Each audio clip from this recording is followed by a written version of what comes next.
All right. Hello, everyone. Welcome back to this week's episode of Mocktail Minutes. This is Bailey. And this is Brianna. This week, I am drinking Roasted Purpose again. I have their mocha protein coffee this week. It's a good little staple one to have around, but the peppermint also is really good for the holidays. So I like that one too. Yum. I'm just drinking tea with honey this morning because I have whatever nasty something that my kids drug home with them for Thanksgiving break. So, Yeah. ta-da! So I sound nasally. Everyone is like getting super sick right now. So far, I've avoided it. So let's hope I can still do that. Yeah. Usually I get out of it. Not this time. Yeah. Not this time. So, Josh usually gets sicker like before I do. So as soon as he starts to get gross, I'm like, all right, take your vitamin C. You're going to do shots of oil of oregano. We're going to do all the things. You're going to stay Get away from me. Sleep on the couch. Love you. But, no, I'm just kidding. Yeah. Yes. Well, this week we do have another special guest, Rachel. So Rachel, you want to introduce yourself and give us a little bit of who you are, what you do? Thanks so much for having me. I'm excited to be here. I'm a dietitian, functional nutritionist, about 13 years, and I specialize in gut health and metabolic health, both areas I struggled with when I was younger. So that's what, got me really interested in it. And I work one-on-one, mostly with clients, but I'm about to launch a group masterclass program in about a month. So keep your eyes peeled for that. Yeah. Well, that's exciting. Yeah. And I am also fighting something. This is about the second cold that's rolled through our doors already this fall. It's like those kindergarten germs, they are strong. Yeah. So I apologize too if I sound a little nasally today. Yeah, they're no joke. Yeah, I don't have any kids, but when my clients have been canceling like my in-person ones and they're like, I'm so sorry, I'm just sick. I'm like, don't be sorry, please stay away. Like, do not feel bad.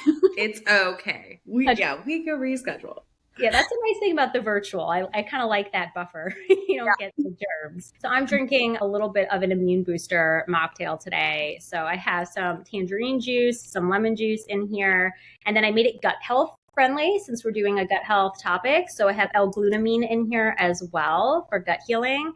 And then I have my magnesium glycinate for anxiety and stress because we could all use a little bit of that right now. No, absolutely. Today we are talking about gut health, but we also wanted to focus a little bit more on bloating. This is something, all three of us, I think, have heard several different people. Like, I don't think I can even count on both my hands or all of our hands how many people, like, so many people are just like, I am bloated all the time. I don't know what to do. Yeah. So when it comes to bloating, Rachel, do you want to cover what are usually the first few things you kind of look at, address when someone's like, I am bloated? Yeah.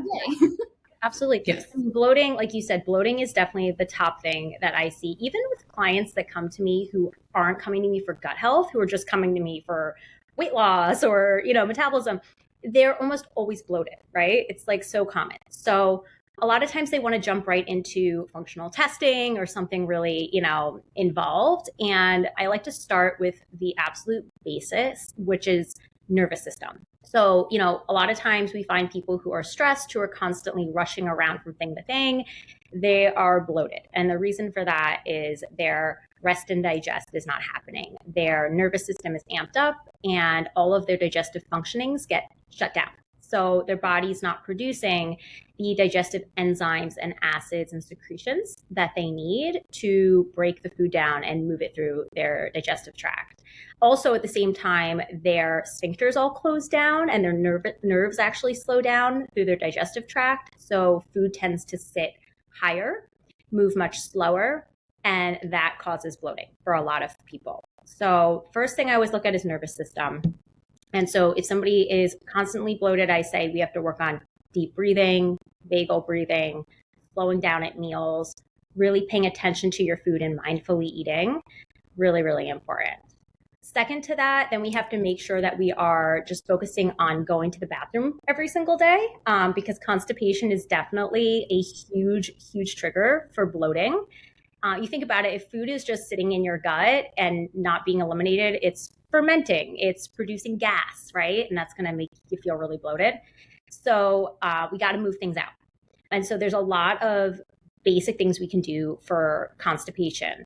So hydration is a big one. So usually we look at your body weight, we divide that in half, and that's the amount of ounces of water we want to consume on a regular basis. Then we add fiber to the diet. My favorite is sun fiber because it's nice and gentle, doesn't cause much bloating. And usually we work up very slowly with that. So we'll start at like a quarter of a dose and then do a half and then go to the full over the course of a few weeks. And then on top of that, we add other like fibers from foods. So kiwis, in my opinion, are like the magic food for constipation and bloating. It really gets things moving. I find a lot of clients just need 2 kiwis a day. It's as simple as that, just to get that poop out. So we add kiwis, raw carrots, like a raw carrot salad every day is great.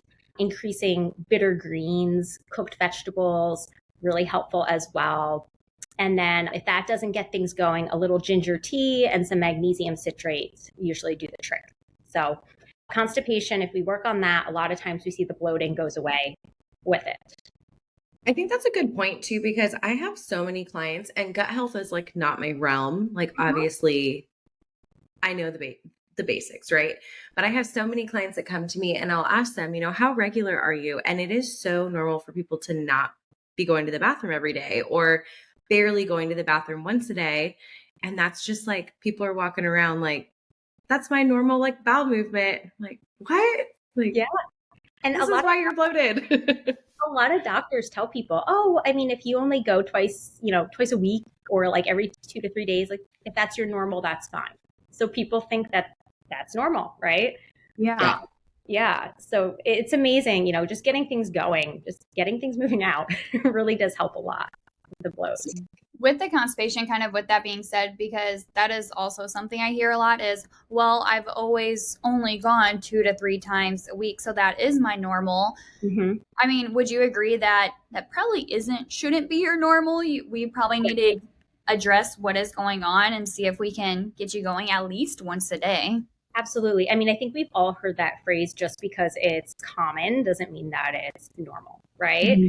And I think, if you grew up even in a family where that was normal and people are not hydrating and not eating enough fiber and not going often enough, then you think that that's the way everybody is pooping, right? Yeah. And it's not. And a lot of times, once people start to go regularly, they go, oh my gosh, I didn't even realize that I was constipated and I feel so much better.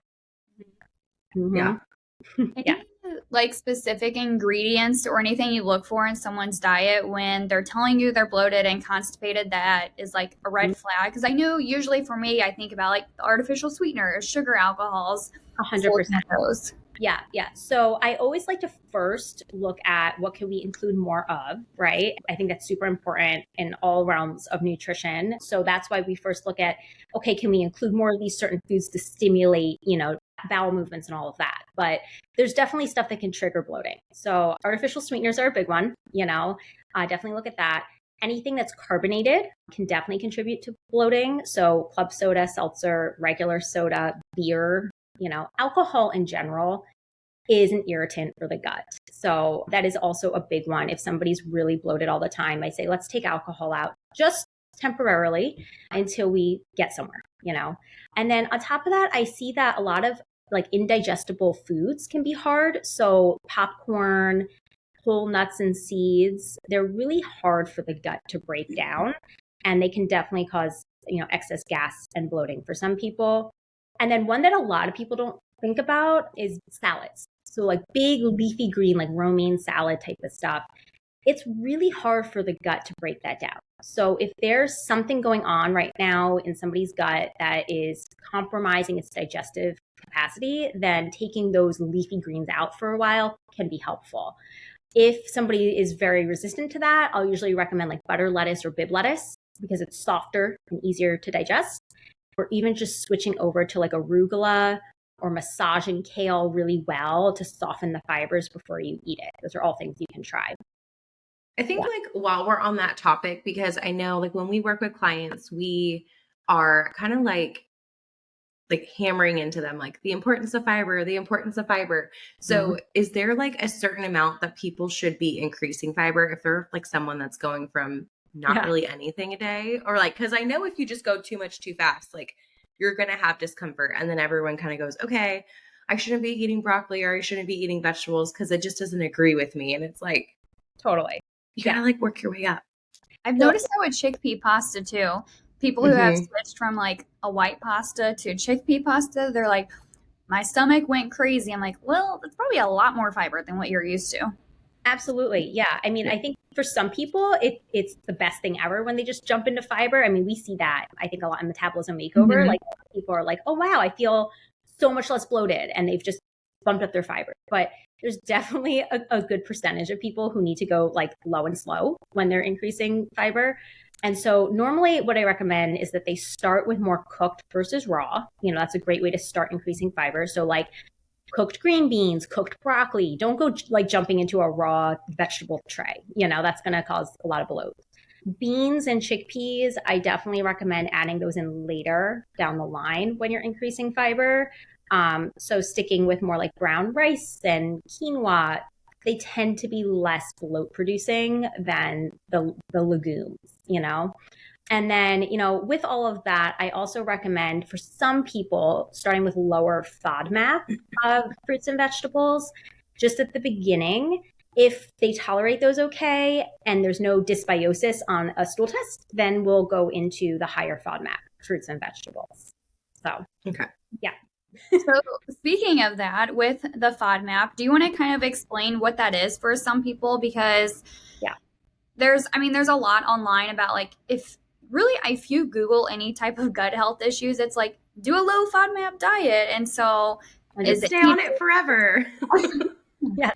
So many people come to me, you know, I mean, I can't tell you how many people come to me and they're like, I've been on the low FODMAP diet for 5 years and like, I'm still having issues, you know, or my doctor just handed me a low FODMAP list and told me just like, follow this forever and you'll be fine. Right. Yeah. So, and I say the same thing, like when you Google foods for gut health online, it's so conflicting and it's so confusing for people because a lot of times you'll get articles that tell you to eat all of the FODMAP foods, right? Like these are the best foods for gut health. And then you'll get another article that tells you to avoid all of these high FODMAP foods. And so FODMAPs are just different kinds of fruits and vegetables that are high in certain types of starches, sugars that can ferment and produce gas for certain people. The high FODMAP foods are actually very good for our gut because they're really rich in prebiotic fibers and they help to feed the good bacteria in our gut and keep things regular. So you don't want to go and follow a low FODMAP diet for the long haul. It's not usually necessary. The people who usually benefit from a low FODMAP diet are people who have dysbiosis going on in the gut. So that's when they have like an overgrowth of bad bacteria in their gut, or candida. Sometimes with yeast, we do see an improvement as well. But whenever I have a client who has that, we do a low FODMAP diet for maybe a month, maybe 2 months at most, while we're working on clearing up the overgrowths of bacteria. And then once those are cleared up, put the high FODMAP food back in one at a time. We trial and see what they can handle. And the goal is always to get as much of them back in as possible for the long haul. Does that make sense? Yeah. Yes. With reintroducing one at a time, do you go about it like one specific food at a time, like broccoli, and you're like, all right, try broccoli for 2 days, see what happens? Yeah, so I'm very conservative in my approach, mainly because, you know, when people come to a practitioner with gut problems, they're like at the end of their rope and they really want to feel better. So once they're at the point where they're feeling good, I don't want to backslide them and make them feel like crap, you know? So usually they're with me in the sense of, let's go slow with this. Let's not jump right into it. So I'll usually do, one food. Let's take an apple, for example. So on day 1 of testing, we'll do like a fourth of an apple on day 1. If they tolerate that, then on day 2, we'll do half an apple. On day 3, we'll do 3/4 to a whole apple. And that's the way we do it over a 3-day period. If they're okay at the end of that, they can kind of check off apples as these are safe for me. And then we'll move on to the next food. If they end up having, you know, extra bloating or constipation or diarrhea, then we'll go back to eating normally until they feel good. And then we'll start with another food at that point. So the tricky thing with FODMAPs, it's not black and white. So for a lot of people, at the end of the day can come down to total intake and, how much over the course of a week. So for example, they may be fine with an apple, they may be fine with garlic, they may be fine with onion. But then if they have all of those foods in one sitting or over the course of many days, they start to notice some sort of worsening in their symptoms. So it's kind of like a long-term trial and error period for people to figure out their tolerance with things. So this takes some work. And like you were saying, when people come to you, like they're kind of at the end of their ropes, they're like, I'm going to try anything. So with that though, because I think some people, I think it's almost trendy right now to have like gut issues a little bit. Like some of it's trendy. And I'm like, the people that are really struggling with gut health are not appreciating this, So what are things that you like to see your clients doing as like a foundation before you're jumping into like low FODMAP or GI maps or like all these things that are like kind of more intense? Like what are some things that you want them doing so that your interventions are, you're going to be able to pinpoint things? Does that make sense? Yep, totally makes sense. Yeah, so foundations are huge. So I think, we've touched on it briefly, but I always check out, stress, what's going on with their nervous system. You have to get that under control if you want to fix your gut. There's such a huge gut-brain connection. And I'm not telling people that it's all in their head because it's definitely not. But, we've all been there. Anybody who has gut problems has been there where something makes you anxious, you have a gut issue. You're in the bathroom, right? If you weren't anxious, you probably wouldn't have had that gut problem. So we have to start there. And so a lot of times I'll give people YouTube clips and different types of links to, nervous system help, because that's obviously not my specialty, but just deep breathing, meditation, taking some time in your life to sit and just be quiet and be still on a daily basis can really help with the gut. So that's number one.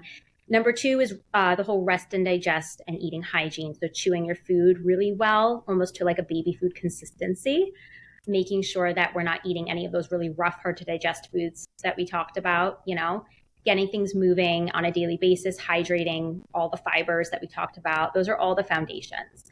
Once we've kind of exhausted all of that and if we're still having problems, then it's at that point where we say, okay, let's dig in deeper. Let's run a functional stool test. Let's see what's going on. They very well could have overgrowths. H. pylori is a big one that I see. They could very well have, decreased digestive capacity, gallbladder issues, pancreatic enzyme issues. There's a lot that could be going on under the surface. So once we've ruled out the foundations, then it's time to dig in and look at the rest of it. What about eating enough? Because I know that if you're not eating enough, specifically talking about bloat, you will be bloated. So is that something that you kind of tackle as well? Yes. Yeah. Eating enough is so important. I mean, we know this for everything, right? But people who come to me and they're under eating, they're always bloated because there's air in your stomach, right? Like there's not enough food. Food's hanging out. It's not getting pushed through. So eating enough is absolutely key. Thyroid health is also big there. So a lot of times I'll see people who have an underactive thyroid. They err on the side of constipation. They tend to bloat. They also tend to be undereaters, long-term undereaters, So yes, eating enough is huge.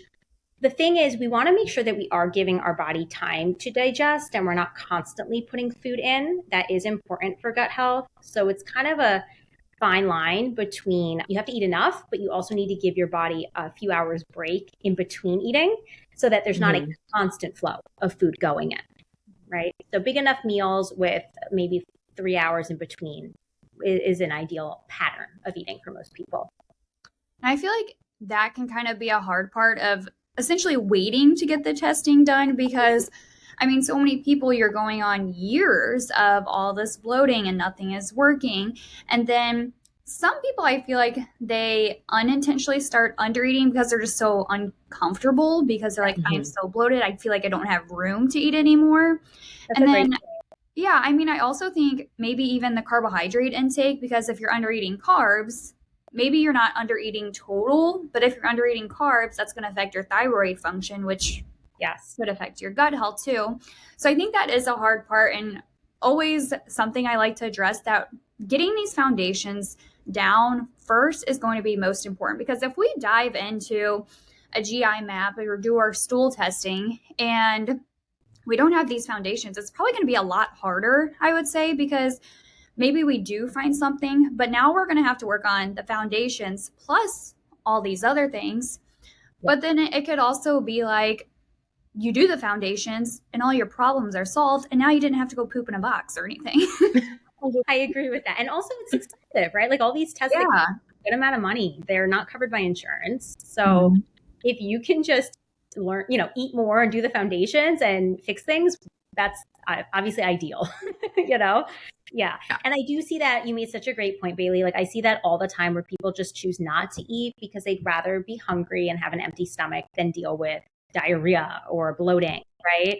I mean, I remember feeling that way when I was younger. It happened to me. And so, really even just giving somebody the confidence to, eat, telling them like these foods are typically very safe foods. They're calming foods. Let's work on including more of these. It can be a really helpful start to getting them to eat enough.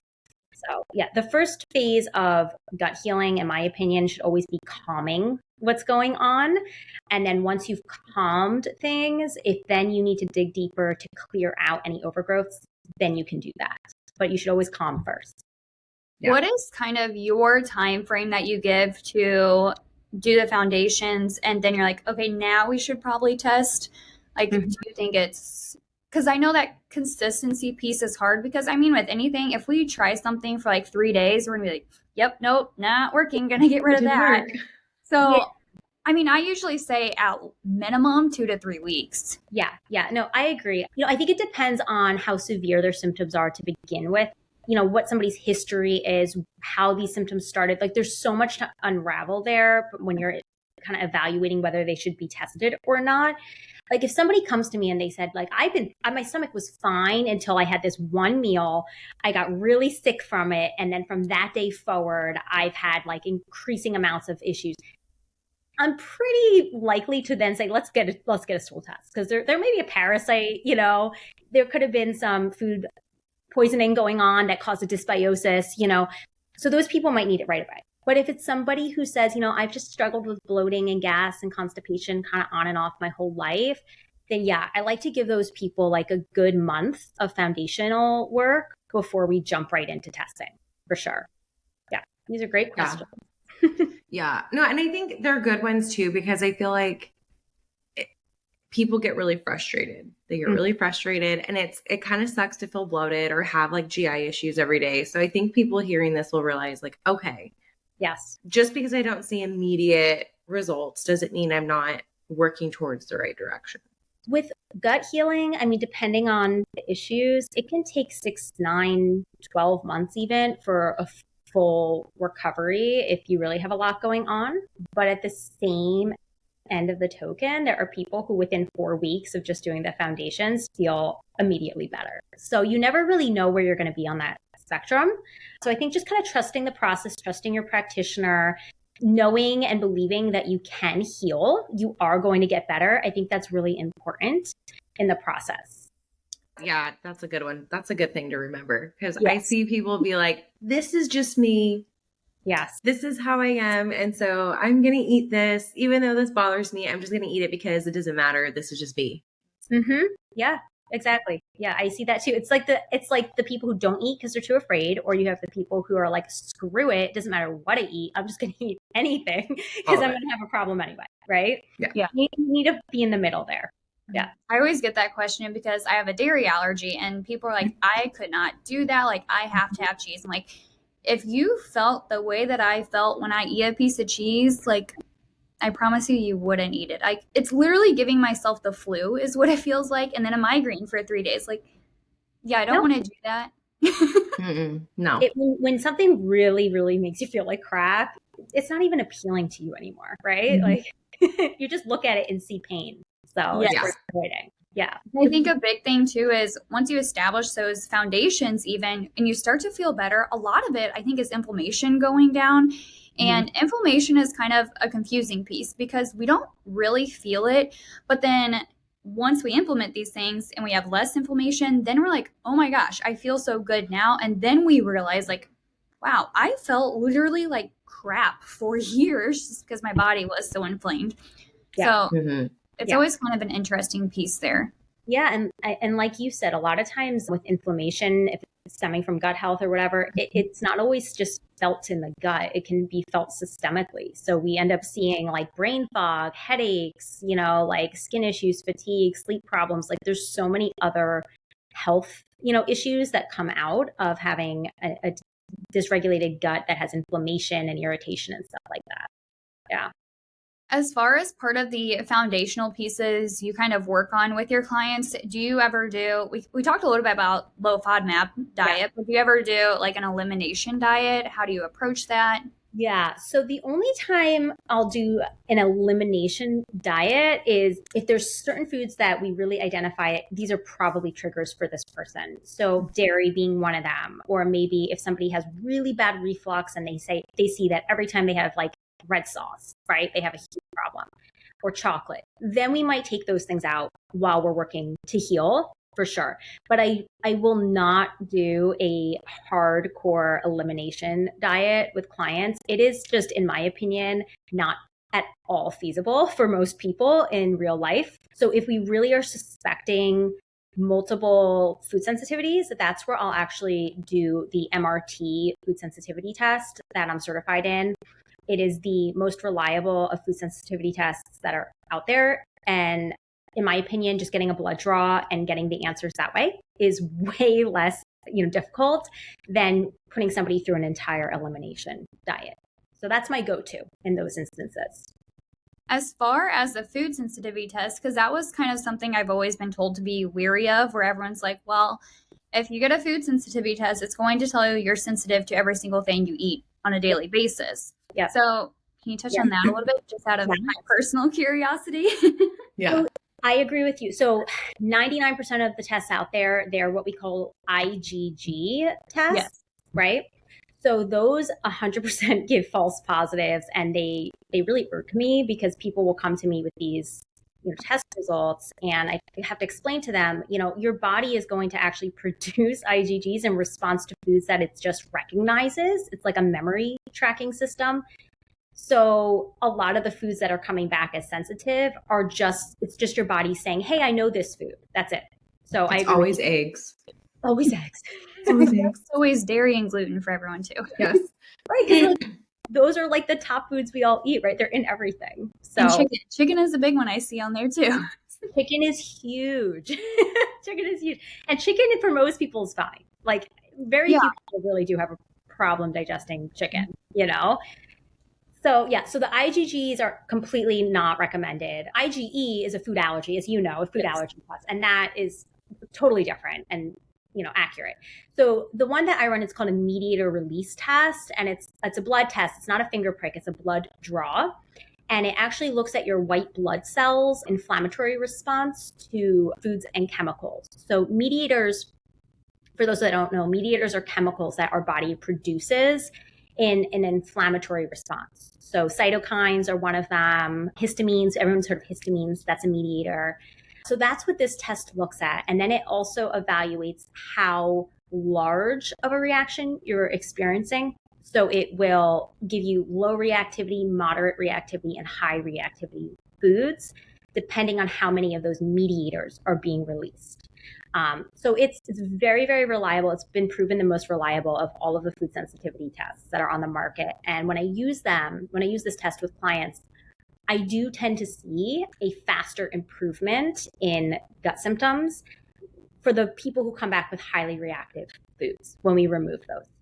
The people who come back with like moderate to low reactive foods, I don't usually see a huge improvement when we take those out. It's really the ones that are very highly reactive that we see a difference.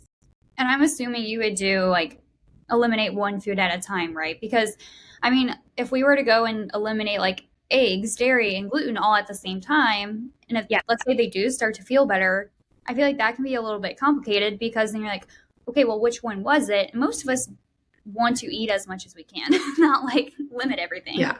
So with the MRT test, to be certified, you have to actually be trained in the diet that follows getting the results. So this is a great question that you're asking.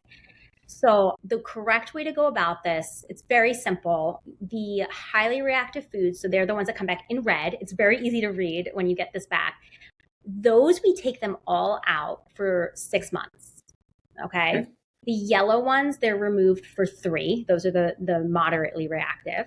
And then anything that's under that, what we do is we remove, it's kind of hard to explain, but we remove the higher level of low reactivity foods for about a week to 10 days.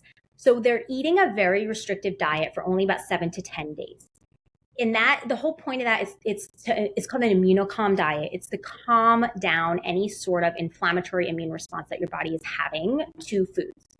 After those 7 to 10 days, then we progressively add back all of the green foods that are less reactive. Am I explaining this okay? Mm-hmm. It's a little complicated. Yeah. So after we've done that, then again, they're eating all of the green foods, which is quite a lot of food, quite a lot of variety for most people. They're eating all of those for 3 months while they continue to avoid the yellow and the red foods. Does that make sense? Yeah? Mm-hmm. Okay. So the whole point of this is we calm things down. We turn off these inflammatory chemicals while we're healing the gut. That's the important piece. I would never run this test on somebody and not also focus on a stool test and healing what's going on, you know? So while things are calm, we heal. And then when we start to retest those yellow and those red foods, a lot of times the reactivity has now gone down because your gut's healed, you're not as inflamed, and you find that you can actually tolerate those foods now where you couldn't tolerate them months ago.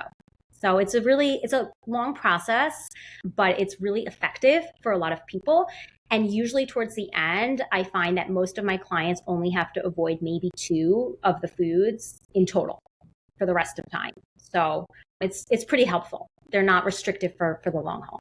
No, that was my question, because I have had a couple of clients who I think it might be the test you're talking about, and they got with a practitioner that was like, here is your results, avoid that. And then like, that's kind of it. And so, and I'm under the understanding, like once you heal the gut, for the most part, you can eat all of those foods. Like you're not going to always be having like such a negative reaction to those foods.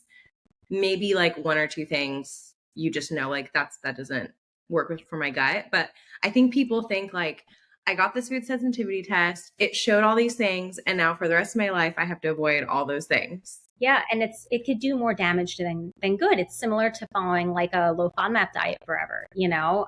It's really not helpful for long-term gut health. And then also just for long-term metabolic health, you know, it's not helpful. So you really have to make sure when you're having a practitioner read these tests that they are well trained and that they're giving you the correct guidance on how to move forward. It's so important. And we never know what comes first, the chicken or the egg, is what I always say. You know, like, did the food sensitivity come first, or was it the gut imbalance that came first? Right. So in my opinion, being somebody who has struggled with gut issues myself, we just want to feel better first and foremost. So if running a food sensitivity test that's reliable and removing those foods helps you to feel better faster and get to the end faster, then why not do it, right? Yeah.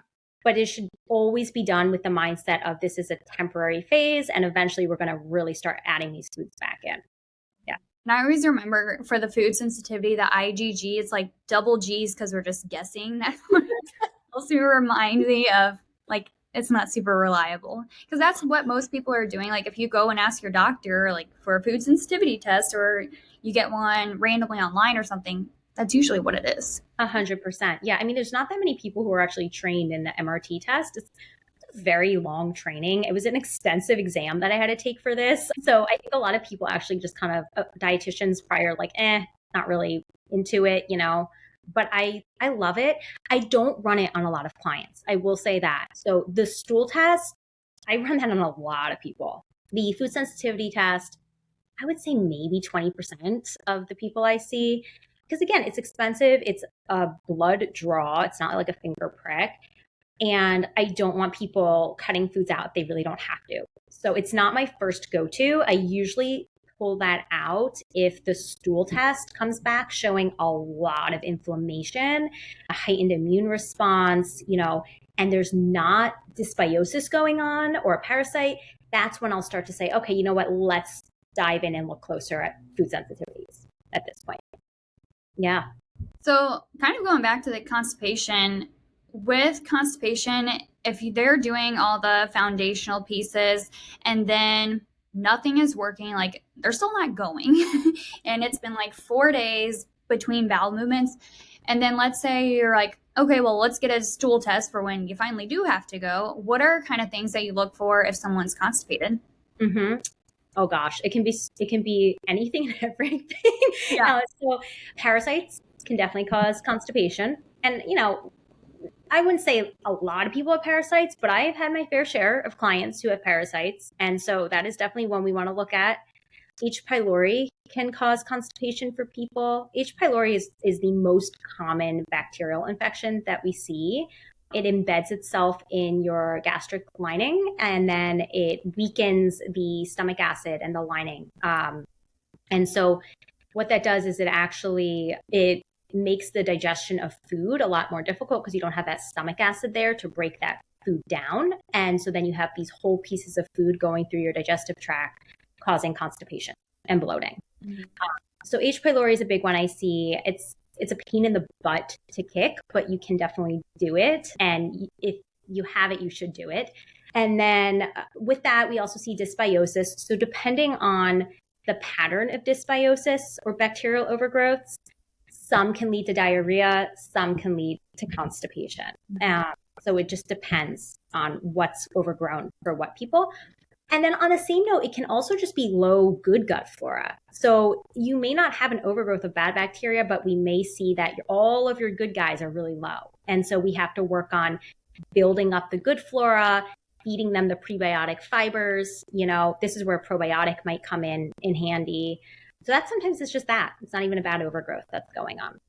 And then when we get into the later part of the stool test, we look at like gallbladder, like bile, what's going on with your bile flow. Are you producing enough pancreatic enzymes to break food down? If you're not, then that can definitely cause constipation for people. So that's where we might work on bile flow, liver health, all of that. We may throw in some pancreatic enzymes at that point. So there's a lot of different things we look at that can, make constipation occur. And a lot of times it's not just one, it's multiple factors that you have to work on. If that makes sense. Yeah. And I think what's hard about gut health is that it's like, if anything's wrong with the gut, it's going to be constipation, diarrhea, bloating. And it's like every single thing that's wrong with the gut can lead to all those things. So that's where it can be tricky, because it's never like, oh, because you're constipated, it's because of this. Like, there's so many things that can be going on. Yeah. Sometimes it's always nice when the foundations work, and then, you don't have to go through all the testing and everything. I agree. Yeah. I find typically, though, constipation is faster to resolve for people than somebody who's dealing with long-term bouts of diarrhea. I find that takes longer to fix. So, if anybody wants a little glimmer of hope who's struggling with constipation, it is usually a faster resolution. Yeah. I think it's funny. Like, I ask people all the time how they're pooping. I'm like, it's a very important question. I need to know how often you're going. What does it look like? Information. Yeah, it's one of people will apologize. They'll be like, sorry, this is so much TMI. I'm like, it's actually not. I need to know this. It's really great. Yeah. I think there's no TMI when it comes to functional nutrition and dietitians. Like, we talk about it all. No. Yeah. Yes. I mean, even like the stress piece we're mentioning, that part I feel like can get a little emotional, because you come into a dietitian's office or their computer, I guess, and we're like, tell me about your stress. What causes your stress? And then people are like, oh my gosh, like, I thought you were just going to tell me to go eat my fruits and vegetables. Like, no. Yes. We go more in depth, because like, if we think about it, stress does impact a lot of our eating habits. And even beyond that, it's going to affect our gut health and our stress. Well, our stress effects are like inflammation, our stress on our body. So it does, I think, become a very emotional piece, where then, it also becomes, we get to know you really well. And then there's no such thing as too much information. Like, give me all the details of your life. Yeah, we have to know all of it. Trauma, like if there was trauma that occurred when somebody was a child, that could be a huge reason why we're experiencing gut health in our 30s and 40s and 50s, Yeah. All of that. Yeah. And that's the hardest part to work on. I mean, I think we've all been on our own healing journeys as well. So I think we probably can all agree that taking a supplement, adding a food, taking a food out, like that's the easy part. Working on the nervous system and the stressors and like how you're handling, your life is so much more challenging. And a lot of people don't want to look at it. They want to ignore that piece, but it is a huge game changer for the gut health. We tend to, I think, brush like stress management off the table, where we would rather just take a supplement and fix our gut health rather than do some deep breathing. I'm like, yes, that can make a big difference. It's the simple things. Yeah. And, actually, I think that's a great point too. A lot of times we're just jumping to supplements. Well, let me try this one. Let me try that one. And all of a sudden somebody's spending hundreds and thousands of dollars on supplements. And oftentimes you maybe need 2 supplements, with your gut healing process.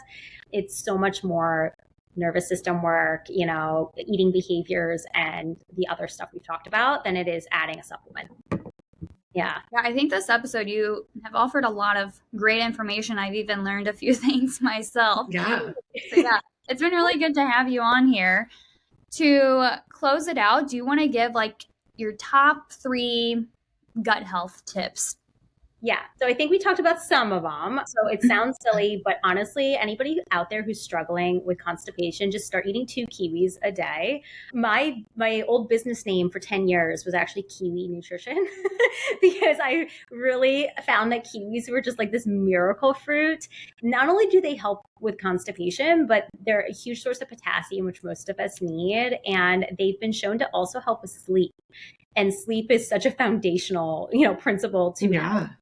So I am like, I should be like on a kiwi campaign. Like everybody should be having 2 kiwis a day. So try that. The other, I think, important thing to remember is focusing on what you can include more of, whether that's more stress reduction, more movement, more of the certain types of foods we talked about. Just focusing more on abundance and less on restriction, I think, is super important during a healing journey of any type, but especially on a gut healing journey. And remembering that it all starts up top. So you have to work on the brain.